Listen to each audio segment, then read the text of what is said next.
and I've taken an active part in being a part of the advocate for people in the fishing industry in Barbados. Thanks, Ms. Sylvia. Let's go around then. Adrian, I see your name on my screen and you broke the ice a few minutes ago. So let's go, Adrian. Yeah, can you see me? Yeah, okay. Yeah, I just wanted, because Ms. Sylvia is new, I'm Adrian LaRota from the Bahamas. I'm president of the Bahamas Commercial Fishers Alliance and acting chair of Cnfo. Just want to welcome you to the group. Thank you. Yeah. So I'm going to turn my screen off after a while because I don't think my wife wanted everybody to see inside our house. Okay, so yeah, and just want to welcome everybody to this set. But when we do, I guess we'll carry on as we normally would. So welcome, Ms. Sylvia, for your first time. Thank you.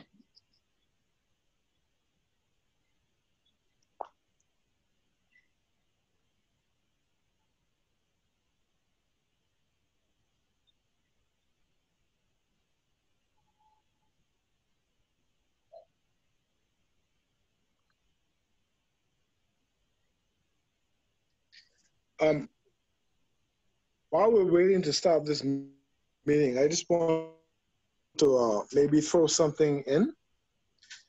We have here in the Bahamas an issue with the, let me go.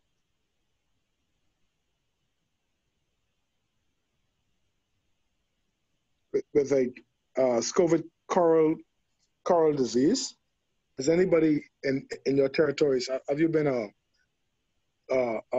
you aware of this disease agent that's affecting coral?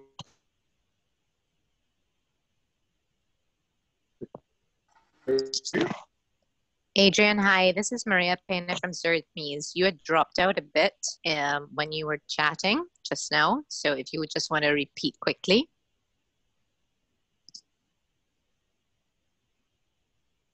Hi, Maya.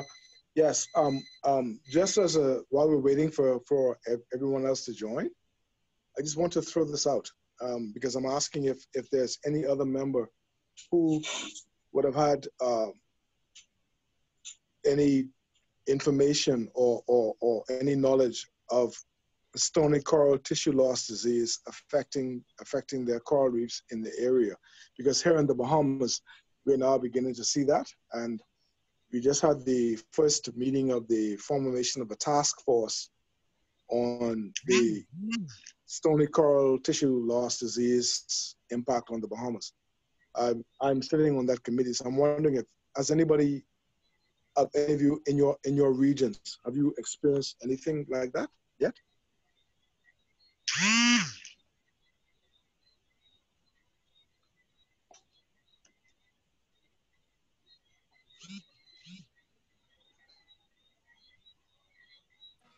Adrian, it's Maria again from Surtmees. I am part of a group called it's the Caribbean Node for the Global Coral Reef Monitoring Network. And at our steering committee meeting in January, it is being monitored in a number of countries in the region. I can get the information for you and share some more information for you if you're interested in that. I can't remember offhand which are the countries that are suffering from it, but I know that there are quite a few and they have observed it.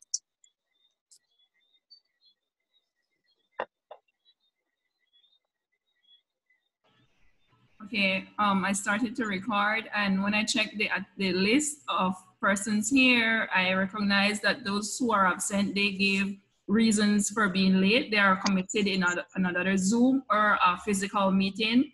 So we are just about ready to go. We're going to start at this time now with module 2, working with groups. And the facilitator for this session is Mitch. So I will call on him now to start with this exercise. Good night, everyone. Thank you, Nadine. So I want to just welcome everyone to this second module of the Cnfo Leadership Institute training series. And tonight we want to look at working with groups.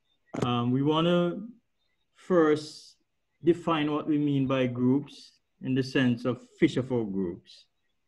And then we want to explore a little bit on how groups are formed. So how do groups originate? What causes people to come together and form groups? And then we also want to look at group development and then have a little pointer on how groups are sustained.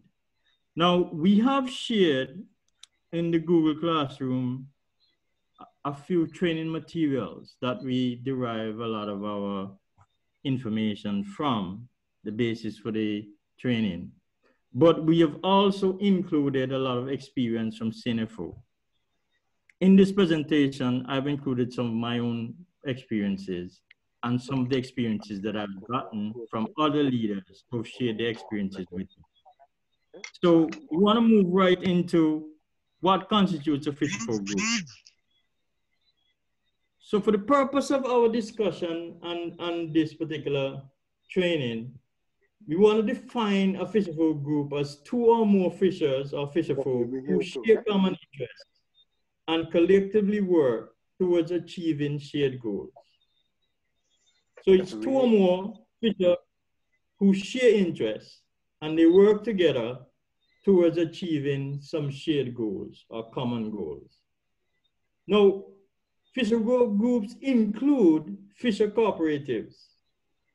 They also include fishing associations and also fishing partnerships. And you may have a fishing business of one or two fisher folk who come together, form a business, and that is also a fisher folk group. Now, a fisher folk group could also be a network of different types of groups, like the Cnfo. And a fisher folk group can be formal and it can also be informal. So two fishers going to sea in the same boat constitute a fisher folk group. A boat with several crew is a group as well, for they share common interests and they work towards achieving some shared goal. So how do groups originate? Now, groups originate generally in one of two spheres. First, many groups originate because there's an issue that threatens the individuals. And recognizing that they have a common threat, they come together and form a group to address that. So these are groups like groups where their livelihoods are threatened, say by coastal development, by creation of MPAs, land and site issues, competition for markets. So livelihood, threat to livelihoods constitute a reason or some precipitate factor to cause groups to originate. For instance, in Antigua and Barbuda, the Antigua and Barbuda Alliance originated because there was a threat to livelihoods from foreign fishing, illegal foreign fishing. So that's one of the reasons why groups originate. But groups also originate because there's some perception of benefit from coming together. So even though there's not a threat, there's the perception of a benefit. So collective purchase and marketing, social and cultural benefits. For instance, there are groups who come together to have like fish festivals, fish night, things like that. These are collective benefits, social or cultural. And then groups also come together for bargaining power. And some groups are formed also because there's a need for representation, for the members to be represented in some way so that their voice is heard. But the main thing about groups originating that I really want to bring across is that people come together and fisherfolk come together because there's the perception that together we can achieve more than we can achieve individually. So I want to introduce the concept that groups come together because we want to be a team, because together everyone achieves more. So groups originate based on issues that threaten, or they may originate based on perception of benefits from being together. So let's look a little bit at the dynamics of groups. So what dynamics drive group development? So Tuckman's group development stages suggest that every group goes through 4 stages in its development. There's the forming stage, the storming stage, the norming stage, and the performing stage. Now, a new group will go through these stages, and an existing group may go back to storming stage for certain of its activities. But all groups, it is suggested, go through these 4 stages in its development. So in the forming stage, we have the situation where group members are trying to understand where they are. So if there's an issue, understand what the issue is. If there's a benefit to be derived, understand what that benefit is. How can we get it? So in the forming stage, the group members are trying to understand the situation they're in. And then they are also trying to understand what they need to do to get some benefit. But in this stage, they're all dependent on someone, leadership, to guide that understanding. In the storming stage, group members begin to challenge what we've discussed.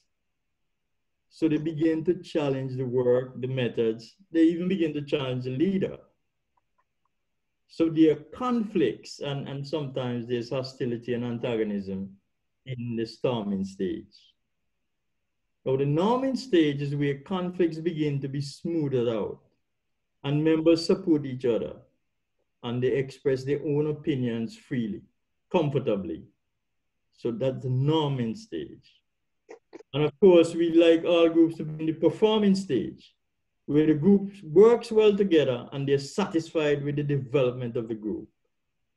Now, leadership matters in understanding and fostering group development. Leadership is critical. So within group dynamics, group leaders need to be always observant. They also need to participate. So they participate and observe what is going on in the group at the same time. So they must pay attention. Because there's no such thing as a leadership group. Imagine a group that has no leadership, then there's no consensus, there's no going forward, there's no clarity on what we're going to do. So leadership must participate in group activities while at the same time observe what is going on in the group and be sensitive to foster group development. Now, the leadership must also foster a sense of unity and cohesiveness so that when there are hostilities, there is some conflict resolution applied, facilitated by leadership, so that the group comes to some common understanding and can move forward. Group leadership also needs to encourage members periodically to critically examine the work that the group does so that the group can improve and be more empowered. So the overall goal is to enable the group to, as often as possible, operate in the performing stage. So whatever stage you're in as a group, it is critical to understand that leadership matters in fostering group development. So leadership is critically important. Leaders must be observant, they must participate, and they must engage in facilitating conflict resolutions as in the storming stage, etc. But they must also promote and exhibit a sense of unity and cohesiveness so that the group has a good atmosphere. Now, if we look at groups as having the dynamics of going through all of these stages, it means that the group, in order to achieve its objective, must be sustained. The group must maintain its cohesiveness as a group. It must maintain the reason why it is formed, must be evident in its work so that it promotes achievement. So either we address an issue that is a threat collectively, and we find some way to sustain our cohesiveness until that state is achieved. Yes, so groups are sustained when there is a few things evident. First, groups tend to stay together when there's some element of success or there is some benefit that is being derived from being a group. So success could be full in terms of achieving a particular objective or goal, but success could also be partial or incremental. So there may be steps towards full success, but the group stays together because it sees some elements of success. So we're together and we move forward. So there are some elements of success going forward. Groups also stay together when there is in the group working a good governance sort of a focus. And when I say that, I mean the issue of transparency, accountability, and the whole idea of participation and team effort is included in that mix. So the group practices to promote good governance in its overall operation. Groups are also sustained when there is clear focus. So there is a clear focus that is shared.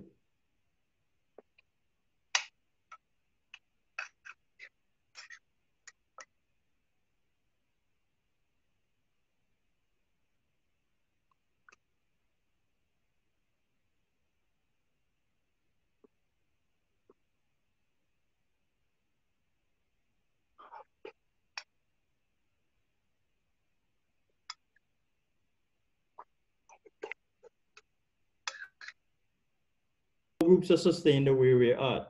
And we started with the issue of success, partial, full, or incremental, and also the issue of benefits to members.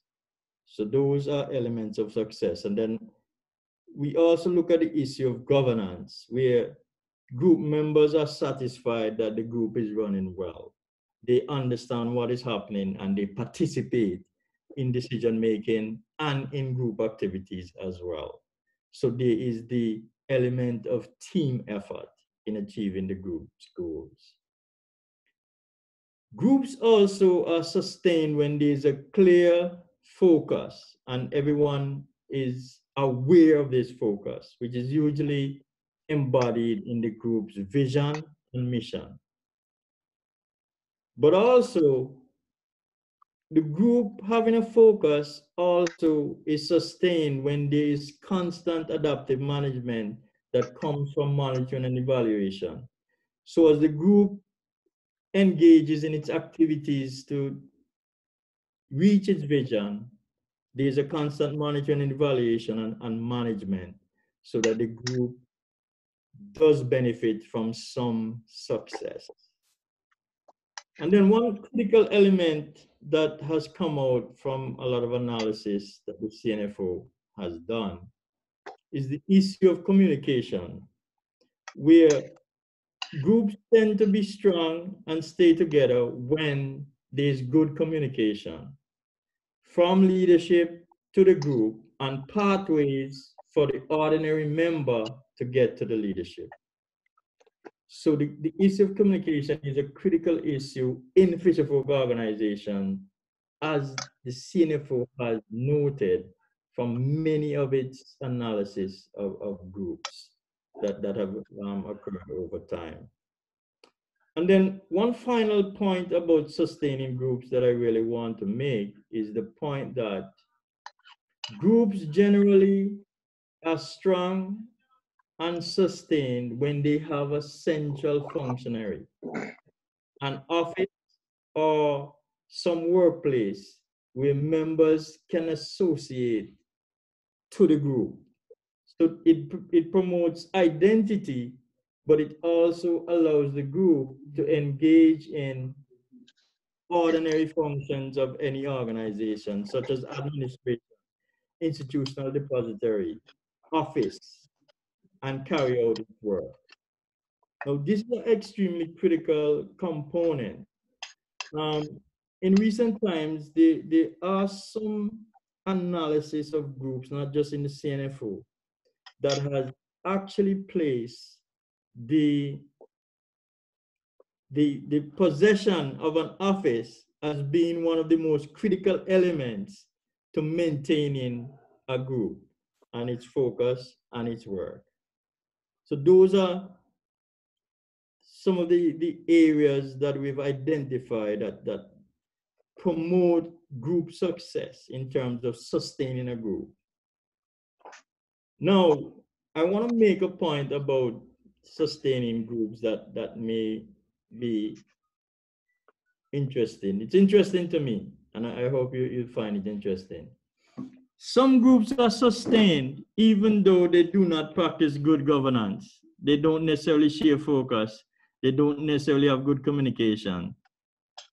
But they provide some benefit to the membership that causes the membership to overlook the other shortcomings. So the issue of benefit is a critical issue in terms of sustaining groups. So tonight, this module, we looked at groups, what we identify what Fisher Folk groups are, and we looked at several different types. We looked at how groups are formed, and one of the key issues is that groups are formed based on threats, external threats, and groups are also formed based on benefits, perceived benefits. And then we looked at the fact that there are dynamics in groups, and those dynamics are important to understand in order for us to promote successful groups. And finally, we looked a little bit at how groups are sustained. So that will end the presentation section. I will ask 2 questions over the next several minutes when Nadine is ready.